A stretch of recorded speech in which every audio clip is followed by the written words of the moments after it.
దళారులను నమ్మకుండా ప్రభుత్వ కొనుగోలు కేంద్రాల్లో రైతులు తమ పంటలను అమ్ముకోవాలని పంచాయతీరాజ్ శాఖ మంత్రి సీతక్క కోరారు.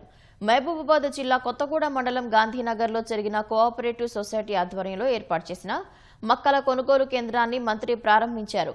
మొక్కజొన్న పంటకు మద్దతు ధర రావాలనే ఉద్దేశంతో ప్రభుత్వ ఆధ్వర్యంలో కొనుగోలు చేస్తున్నట్లు సీతక్క వెల్లడించారు. ఎండల తీవ్రత దృష్ట్యా ప్రజలు నీడపట్టున ఉండాలని, అత్యవసరమైతే తగు జాగ్రత్తలు తీసుకుని బయటకు రావాలని సీతక్క సూచించారు. పంచాయతీ మండల కేంద్రాల్లో చలివేంద్రాలు ప్రారంభించాలని అధికారులను ఆదేశించినట్లు సీతక్క పేర్కొన్నారు.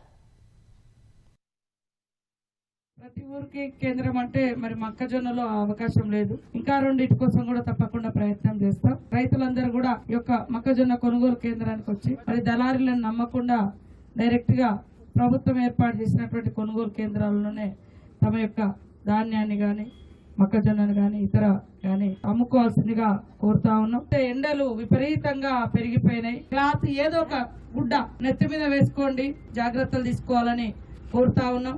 ఎండల తీవ్రత కూడా డిహైడ్రేట్ అయిపోయి మరి రకరకాలుగా జబ్బులకు సన్ స్ట్రోక్ ఎదురయ్యే అవకాశం ఉంటుంది.